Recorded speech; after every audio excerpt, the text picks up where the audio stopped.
Omaha Mom Talks, proudly sponsored by Day Ventures Swim School, where giggles and goggles unite.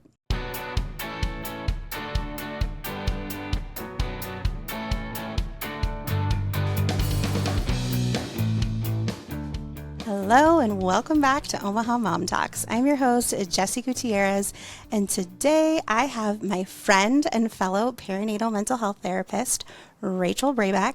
Hi, moms. She is a second-time guest. If you don't remember, she joined me on season 1.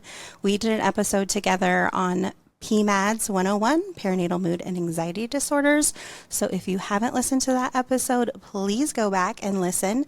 But today we are diving into something that almost every new mom feels and few of us are naming out loud.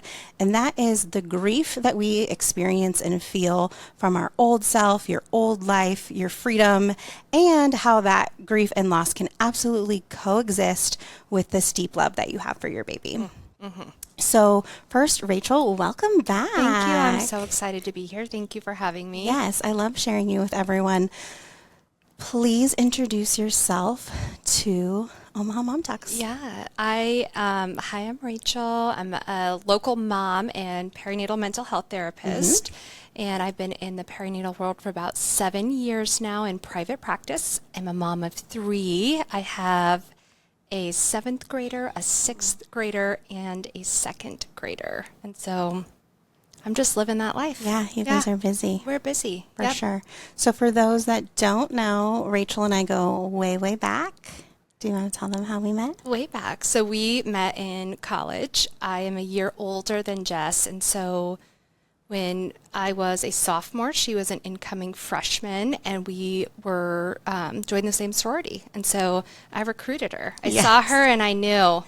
It's like, I got to have that one. Yes. So we met early on, and it's just been really cool because we've gotten to go through different life phases together. Yes. We were in undergrad together. We both moved to Omaha at separate times in our life, went to graduate school, started our young professional careers. We did work together for many years at a psychiatric residential treatment facility.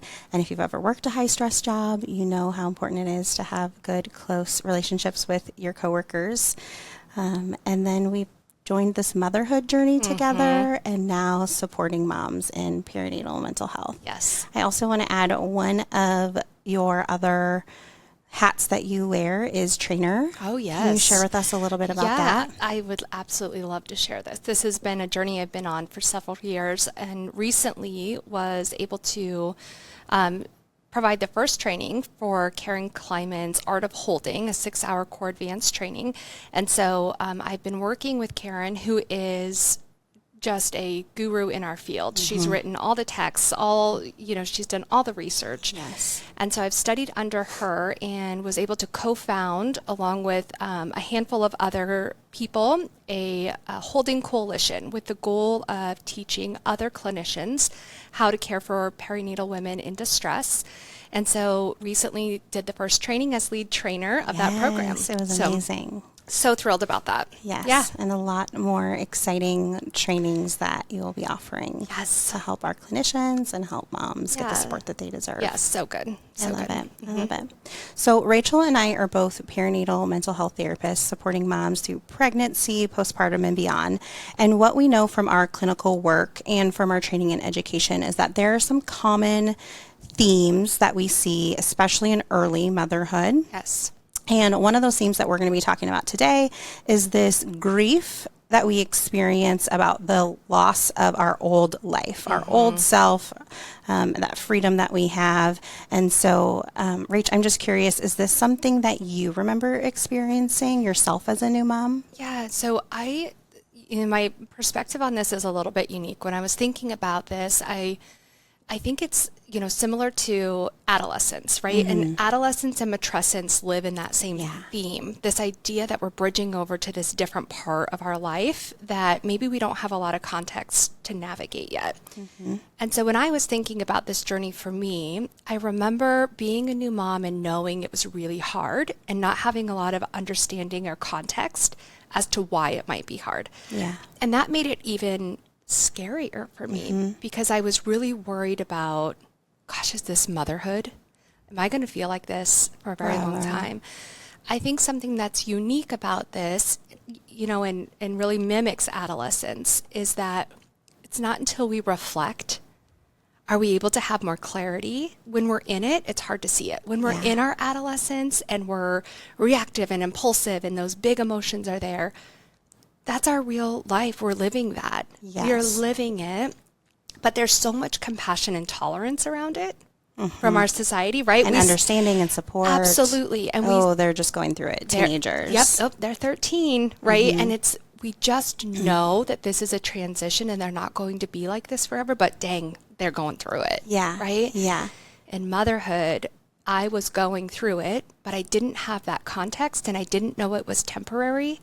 And it wasn't until I could reflect back that I was like, oh, I was going through it. Yeah. Like, dang it, that was really hard. Yeah.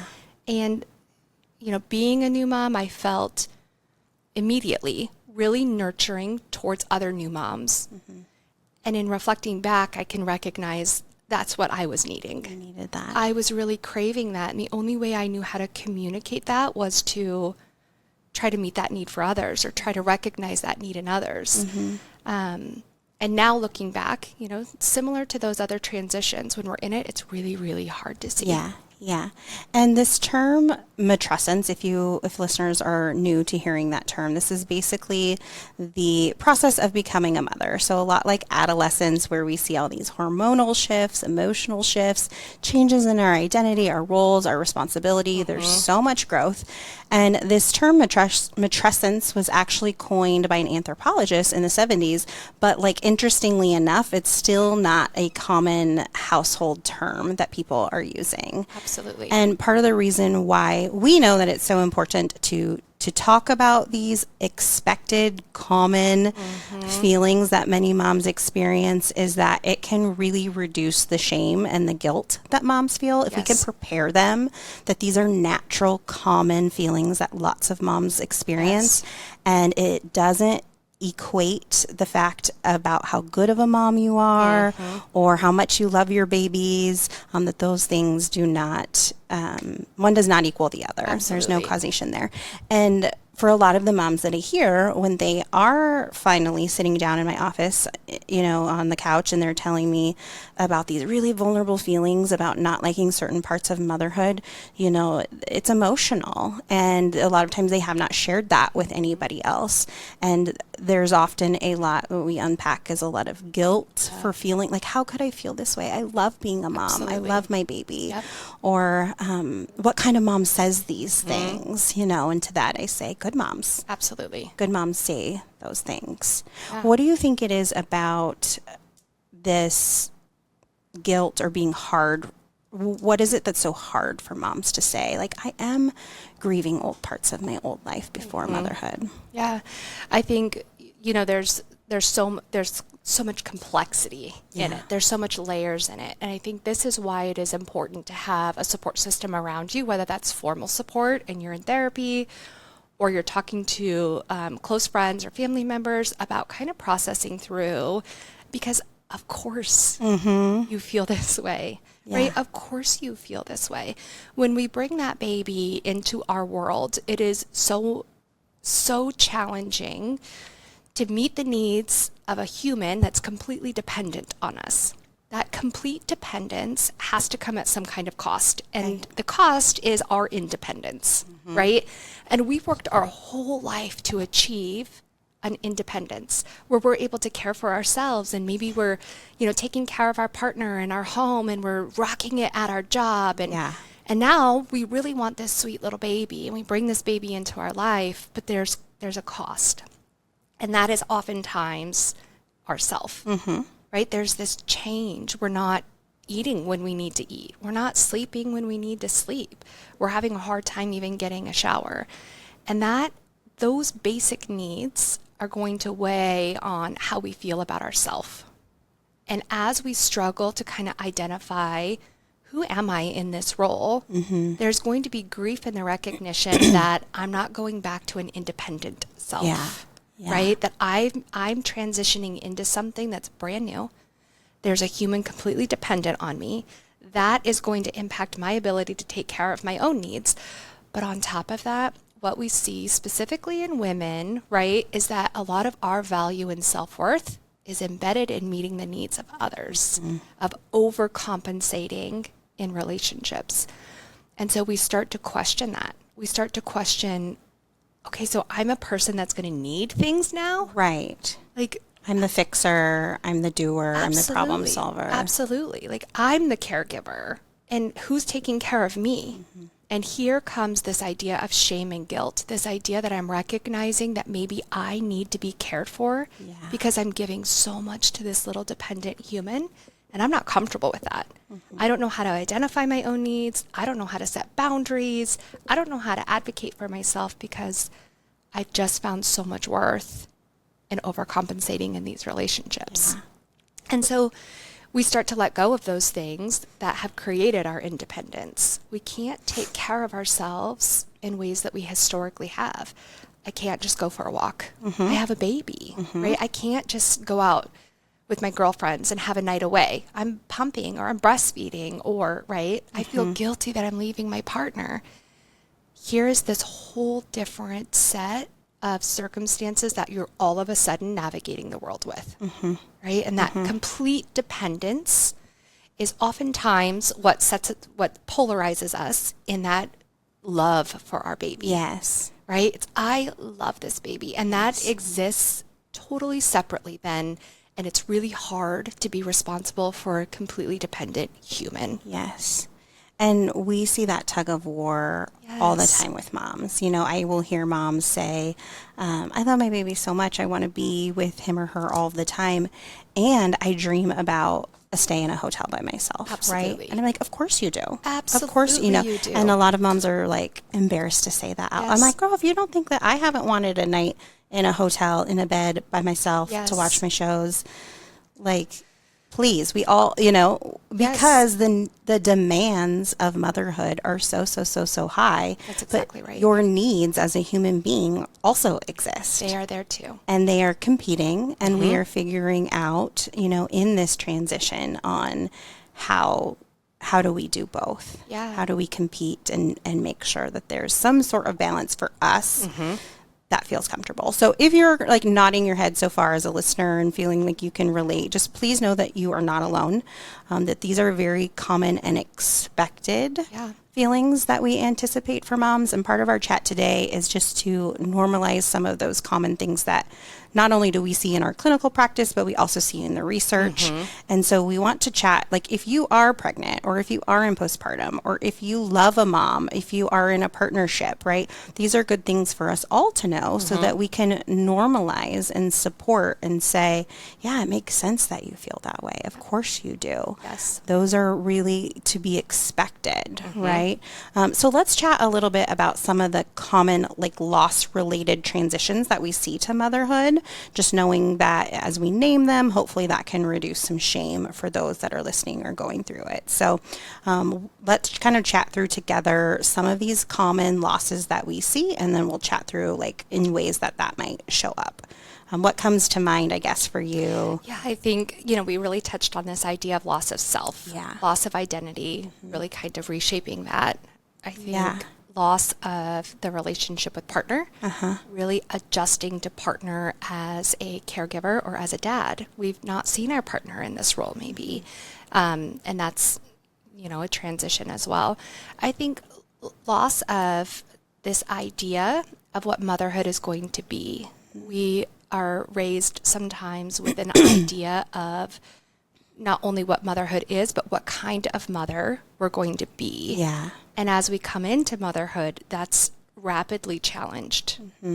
I think another thing is, you know, I think we grieve this idea that, you know, sometimes societal and cultural expectations or religious expectations tell us that we, you know, find the guy, we marry the guy, we get the house, we get the dog, we have the baby, and somehow we're going to take this deep breath because we've done it. We've done what society and cultural expectations have told us, like, this is what you're valued for. Like, you made it. Yeah. And we expect to take this sigh of relief, and really it's so overwhelming. Yeah. And people around us are saying, oh my gosh, aren't you so happy? Like, you did it. Like, you're mom. And really it's we're grieving because we're like, wait, I thought I was going to feel so relieved. Like I've done all the things that I thought brought value to my life, and it actually feels really hard. So let's kind of slow it down a little bit. When I think of identity shifts, because this is something that I hear so much from moms, you know, and I will say I see a specific subset of women who are in distress when they find me. And so a lot of times I hear, you know, like, I just don't even recognize myself anymore. And we'll get to kind of body changes in a moment. But what I'm specifically talking about, like, is just like, I don't feel like myself. Like a lot of times mom are like, I used to be really calm and chill. And now I am stressed out all the time. Yeah. The world is so scary. I'm overthinking things. I'm second guessing everything. And I'm just so freaking anxious. Absolutely. And that can often also play into their confidence in themselves. You know, I used to live this world where I felt really confident in my choices and the things that I was doing and my goals. And now I'm feeling like, oh my God, I have to research everything. Am I making the right choices? I'm double checking with my pediatrician. And so just that identity shift of like, who am I becoming? And what I heard you say earlier is something that I hear so often is this motherhood? Yeah.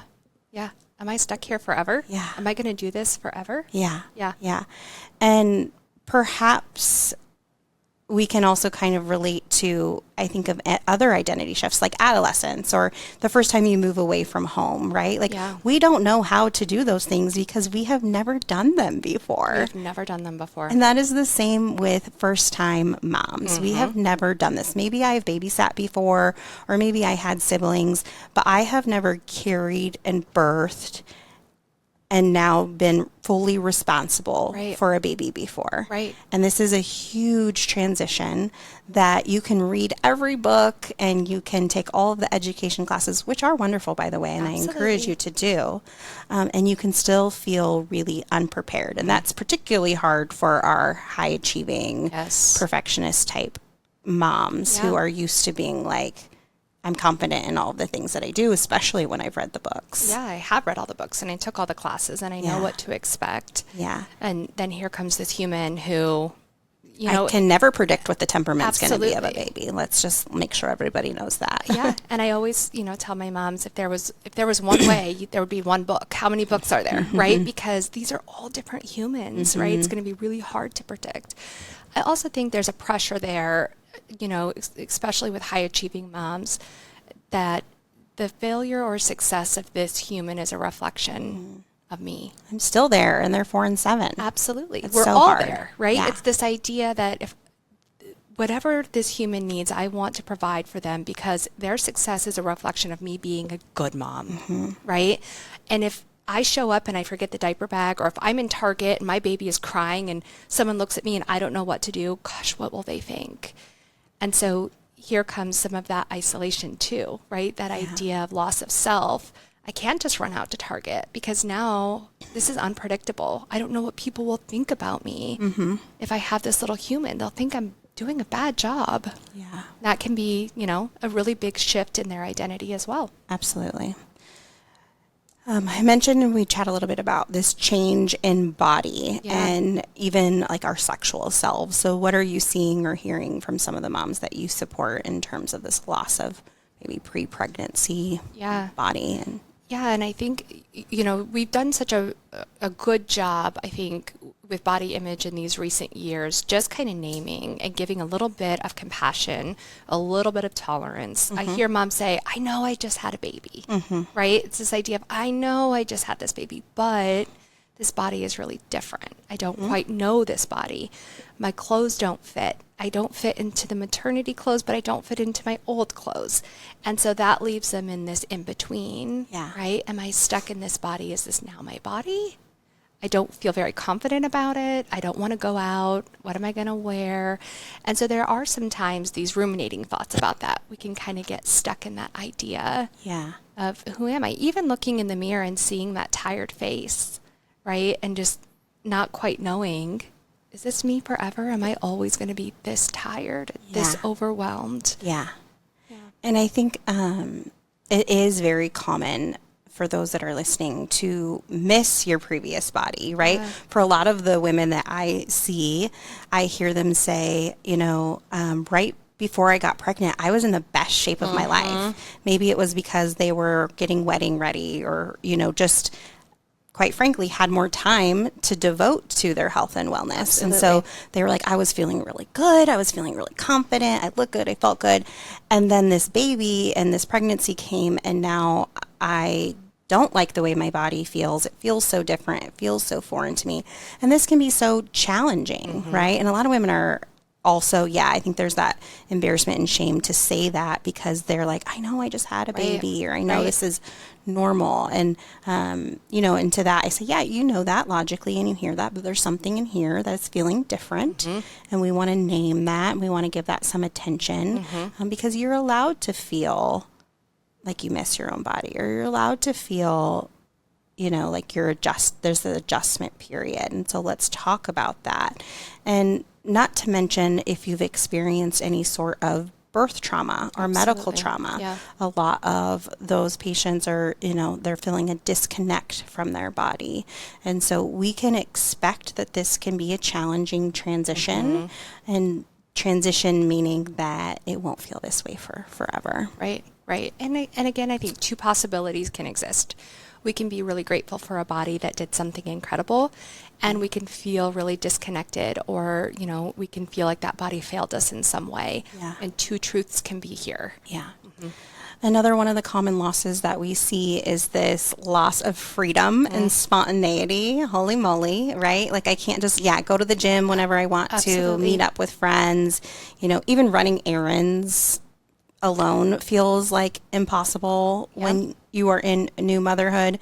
I laugh when I think of like, what did I even do with my time? Like, especially on a weekend, like I was doing whatever I wanted. Whatever we wanted. Right. And then you have this baby who, especially in early motherhood, is often on, they have to feed every 2 to 4 hours and there's diaper change, and so you can't leave the house generally without some little backpack or something. Absolutely. Right? In case you have a blowout or they need to eat, or so it's like, I am limited into doing what I want to do when I want to do it. And that you're allowed to be sad about. You are allowed to be sad about. And sometimes there's pressure externally because people want us to be at that family reunion. They want us to go, right? And we're thinking, where's baby going to sleep? Baby's, used to sleeping in their crib, and I have this great routine and I'm finally getting some sleep. And so we lose some of that freedom too, sometimes with pressure externally, right? People are saying, relax, like bring the baby. We'll put him in this back room. And there's a lot of anxiety with that too. Yeah. And it is hard to navigate on, because like I remember as a new mom, I didn't want to miss out on those family things. Like those things were fun. Yes. But I also knew if I went to that thing, I would be miserable because I would be trying to nurse in an uncomfortable position or in a room or a closet. I would try to be getting baby down for a nap, and there's so many external stimuli that I cannot manage. And I would, so I would just be a wreck. And one of the things I did in early motherhood with Fina was I would baby wear her everywhere. And my sister and Drew still give me a hard time because I would lock her into me because one, that eased my anxiety from like other people touching her. And two, my hands were free. I could still socialize or whatever, but they would always, I would pretend that I didn't know how to unwrap her. So when someone would say, let me hold that baby. And I would say, oh my gosh, this, new mom, I don't know how to even do this wrap. It's too hard. It's too complicated.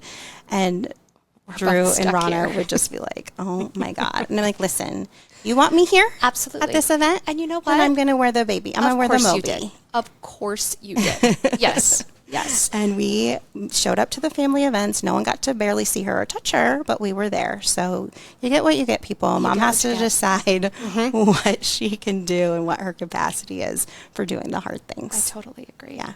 Another one of the losses that we can anticipate is this grief around career, right? Many moms experience a shift in their ambitions for their career. Many moms experience or even question, like, what's my career path? Many feel forced to pause. Yep. I see so much, and I know I've experienced in my own career path, is like, I love being a therapist. I love the work that I do. And when I first had my first baby, I wanted more time with her. And so I didn't want to be somewhere else for 40 hours a week plus commuting. Yep. That didn't feel good to me. I knew I didn't want to be a stay-at-home mom full time because I loved my work, and I didn't want to be home full time. But so there's this big shift in what do I see as, what do I see in my career path? What can I do? What opportunities? What do you see, or what have you experienced in this transition with career? Yeah, I think it really is unexpected. I think sometimes this sneaks up on women and they don't expect it at all. Yeah. Really high achieving women who have a lot of identity and value in what they have accomplished. Yeah. They have worked really hard to get where they are in their career, right? And that is so valid. And then they have this baby and they want to be really good at that too, right? And so here comes this, again, polarization of I have a lot of self-confidence. I'm really good at this thing, and I feel really vulnerable in being a mom, but I want to be really good at it, and I know how to work really hard at something. And so here comes this pull of, how do I make this work, and how do I, achieve the things that are important to me in knowing that they look different or they feel different. Yeah. I think sometimes letting go of those careers, when you say putting them on a pause, specifically for women, there's this idea that I won't be able to go back to where I've been. Yeah, I really have to let go of how hard I've worked. And so this is a lot to process through. There's a lot of complexity in that. Yeah. And then, I love how you say, I knew I didn't want to be a stay-at-home mom full-time. I think a lot of times, we discount how hard that job is. When we're like, oh, you get to stay home. And it's like, that is an incredible blessing. And I know, women feel that blessing. Yeah. It's really, really hard. It is unpaid labor. You are working. It is a job, and it is so hard. And yes, and quite honestly, that's why that job wasn't for me. Absolutely. It was something that for my own mental health, I was like, I can't do that job full time. I need to lean into these other parts of myself. And do you know why that was? Do you know what you think? A lot of times moms say autonomy. I needed that tiny bit of independence in a different role that would give me just a breath. Yeah. Just a breath, knowing that motherhood is here all the time. Yeah. But I can go to work for 2 or 3 hours. I can go to work for 2 or 3 days a week, and I know that I'm doing it right. I have an external validation. I have someone telling me this is the expectation and I can meet that. Yeah. And that's so important.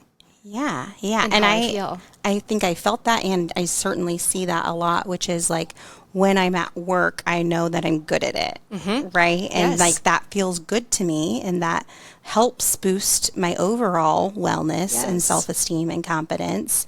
And at home, like, sometimes I'm getting it right and sometimes I'm getting it wrong. Absolutely. And that's hard. That is hard. Yeah. Both are true. Yeah. Being able to process through what's meaningful for you, working moms, that's also hard, right? And if that's important, you get to make work happen. You get to make motherhood happen. There's a balance. Yeah. We also see a lot of changes in social life and our friendships, right? Yes. We lose, a lot of connection because we physically can't either, logistically go meet up as much as we used to, or we, don't have enough hours in the day to respond to calls and texts. So it's natural to see kind of friendships change. Some do deepen, right? Sometimes we see friendships deepen, especially if moms are in the same life stage as you, that sort of thing. What are other friendship losses? Yeah. Or I transitions? see, a lot of women struggle with this idea of their friend's fertility journey and maybe not feeling comfortable disclosing a pregnancy because my friend has been trying for so long, or, unfortunately there's a loss and we had similar due dates or around the same due dates. And I just don't know what to say. I just don't know how to be around them. Or baby is here and maybe, they don't have a baby yet and they don't want to call the night at 8:30. So, right. And so I think, women's fertility journeys are so unique and so vulnerable for them. We have a hard time achieving a pregnancy when we have friends that can't, right? And so I think I see a lot of women who are struggling in that aspect of friendships is, what does this look like now that I'm here and my friend isn't, or my friend's there and I'm not yet? Yeah. That's complex too. There's a lot of emotions embedded in that. For sure. Yeah. I hadn't even thought of that when I was thinking of changes in friendships. Yeah. I think so much I'm seeing the transition in, I see a lot of moms that might feel left out if their friend group isn't in the same stage of life. Maybe they don't have kids yet, right? And so they're not invited out. And a lot of times, we could come up with a million reasons why that might be, but the friend, my patient, the new mom is feeling like, I still want to be included. Absolutely. Like, even if I can't come, even if the answer is no, that doesn't work. Like, it would just feel really good to know, like, other people are caring about me and they want me there. So just feeling left out.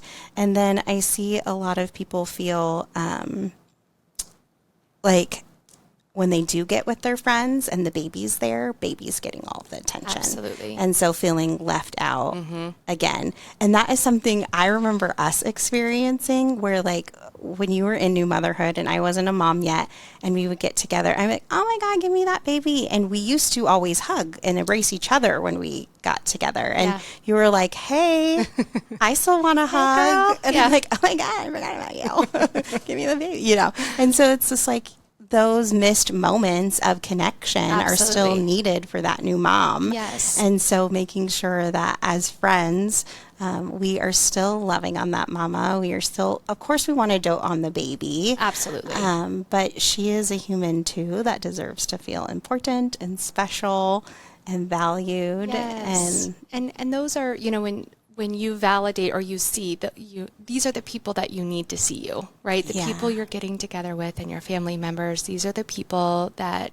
this is where the change comes, is that we be intentional and we embrace that mom and we say, how are you? And we say, what do you need? And we say, I'm so glad to see you. Yes. Is there something I can do to help while you're here? It's that acknowledgement of course, this is hard. Yeah. Right? Of course, this is hard. Yeah, absolutely. So as we're naming kind of some of these expected feelings of grief and themes of this transition to new motherhood, what are some emotional signs that moms might notice that, first of all, that we would say, like, need a little extra support, that this is something that, more than just talking to a partner or a friend, that maybe they should seek some professional support? Absolutely. I think the biggest thing that I talk to my moms about is the level of distress they're feeling and then functional impairment. And so the level of distress, it means, and we break that down into frequency. Are you crying every day? Yeah. Are you not able to get up in the morning every day? The intensity, are we, really crying hard? Is this something that's uncomfortable for you? And the duration, is it lasting most of the day?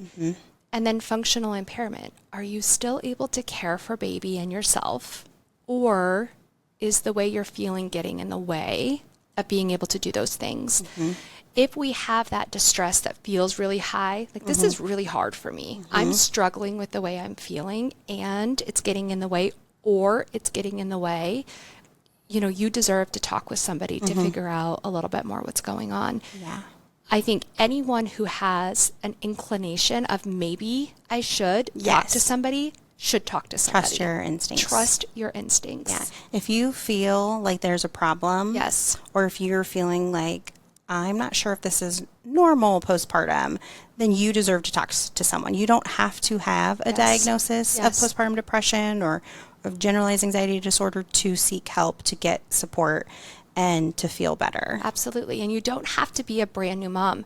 You can have a 7th grader and a 6th grader and a 2nd grader and be reflecting on our conversation today and say, holy smokes, I was really suffering and that was hard. Yeah. Right? And in going back into that, you may benefit from just processing that out with somebody. Absolutely. I have clients that are a 2 or 3 session, they just need that validation and to know, absolutely, you feel this way. This is normal. Of course, this was hard. Here's why it was hard. Let's process that out. Good to go. Yeah. One of the kind of populations that I've been seeing more recently, which isn't surprising to me overall, but it caught me off guard, is this population of moms that had COVID babies. And now their COVID babies are entering kindergarten. Yeah. And they're coming to therapy and they're processing all of the losses that they experienced during that time, all of the grief, all of the lack of support, the isolation. And it's interesting, I think, the timeline, because I'm trying to figure out, is it because that kid's now in kindergarten and like as moms we're like, okay, I finally have a moment to like make an appointment for myself. Yeah, absolutely. And a lot of times there's other things that are contributing to their distress, and then we're finding out like, oh, you've never processed that, you've never shared anyone with that about that, and that deserves our attention, that deserves our support. And that your story matters. Like that was a really hard time. And just because it was 5 years ago and you have a 5-year-old that's healthy, happy, and life looks okay, doesn't mean that that old stuff doesn't deserve our attention. Yeah, and that old stuff still is impacting you. It's still here. It's still waiting for some attention. Absolutely. I do EMDR, eye movement desensitization reprocessing, and there's this book that came out and it says every moment deserves respect.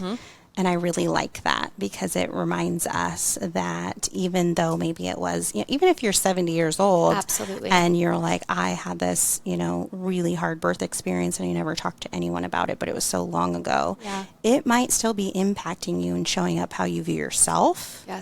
How you view others, and how you view the world. And so if it's feeling upsetting when you recall it, then that tells me, hey, we need to give that a little bit of attention. Absolutely. Yeah.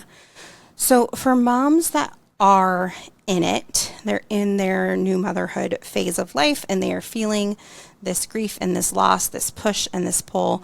Let's chat a little bit about what they can actually do today and what are some like gentle, realistic tips that we can offer them. Yeah. So I love to have, ask mothers about their adolescence. I love to ask them, tell me about that transition. And oftentimes what I find is a lot of compassion and a lot of tolerance for themselves. They'll say, oh my gosh, that was so hard. I was going through it.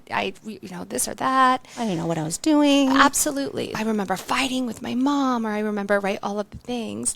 And so I love for them to reflect on that. And then I think I invite them to have compassion and tolerance for themselves as a new mom in this stage too. And we really talk about coming into adolescence, we grieve childhood. We don't always have that recognition at the time, but we're grieving the innocence. We're grieving that dependence, someone taking care of us. And we're coming into this relative dependence, right? Where we're building some skills. This is another big shift where we're coming from our independence to somebody being dependent on us. When we can, tease it out this way and let moms see that there is this big change, not only in the duties, but also hormonally. There's so much change hormonally as an adolescent, and now we're right back here. I invite moms that are in it right now to find a voice of compassion. How would you have talked to yourself when you were going through that in adolescence? How would you talk to a sister or a friend who was feeling the same way you are now? Sometimes with good intentions, we spark up a judgmental voice within us or a critic within us that does not feel good. And so I gently invite them to let that judgment or criticism go and find a voice of compassion. Of course, this is hard. I'm doing a good job. I also invite them to look at practical and emotional support. Who are people that can provide practical support? This is going to be cooking a meal, helping you watch baby while you take a shower, maybe cleaning or sweeping your floor. Who are the people that can show up? And then emotionally, who can you text or call when you're having a tough day? support is the antidote for a lot of these transitions. Yeah. It's not feeling alone, feeling heard. And if, those practical and emotional supports aren't available, we look at formal support. How can we get you into a group where you're meeting with other moms? You need to be coming and meeting with me.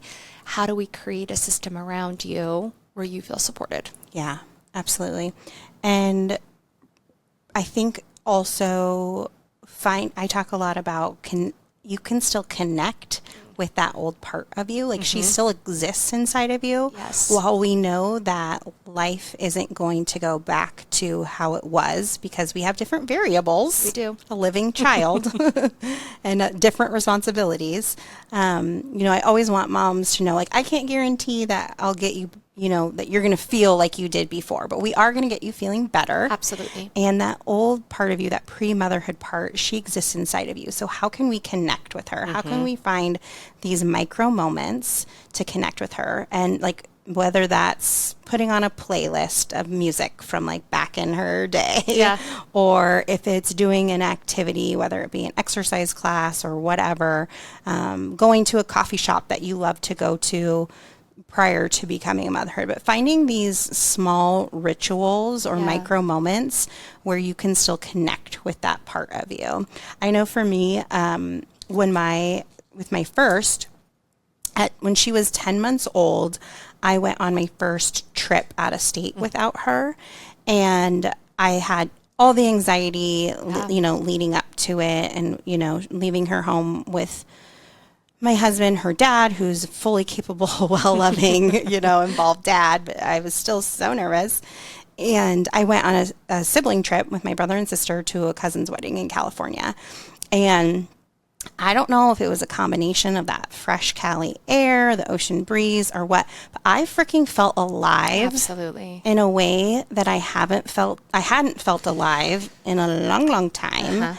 And I didn't know that I needed it. I didn't know I didn't know I could feel that good being away from my baby. Absolutely. Because I didn't want to leave her. She was my everything. Yep. And once, I got there and like I could eat what I want. I could wake up when I want. I, slept in a bed by myself, like all of these things. And it really was so rejuvenating for my soul, like on a soul, like, and it didn't just stop when I got back on the plane and got home. I was like, oh my gosh, I needed that. I needed time to connect with myself as a human, as somebody who isn't always responsible for somebody else. And I was able to replicate that in smaller ways, knowing like, gosh, that's really good for me. And actually, I show up as a better mom when I am taking good care of myself. Absolutely. And, those small moments are sometimes all we have. And so I do encourage women to use nature for that as well. Stepping outside and just using senses to ground yourself in nature. Maybe that's only 30 to 60 seconds that you get one time a day. Yeah. But in that moment, reminding yourself, it's just me here in this moment, right? And breathing that in and inviting that energy just to kind of ground yourself can be helpful too. Yeah, absolutely.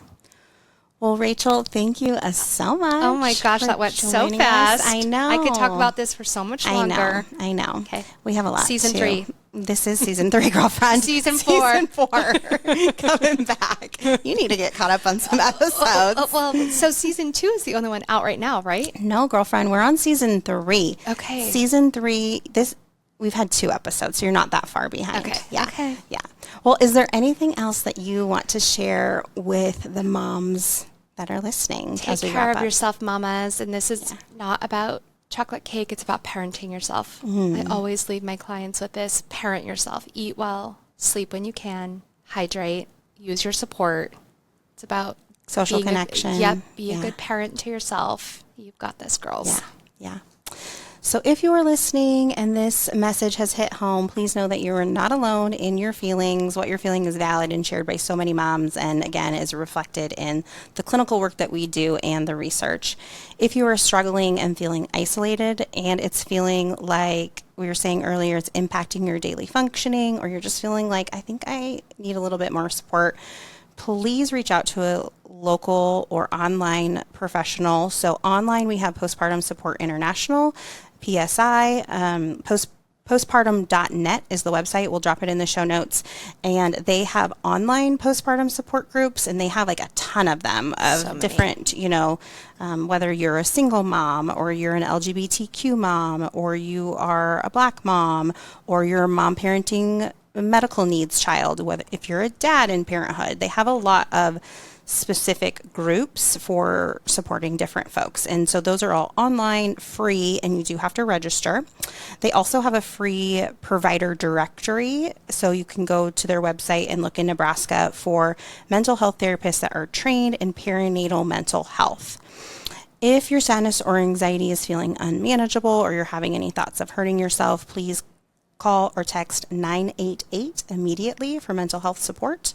And if you're local to Omaha, you can always reach out to me or maybe Rachel. If we can't get you in on our schedule, we have a list of trusted, well-vetted perinatal mental health therapists that we are happy to help you get connected to find the support that you deserve.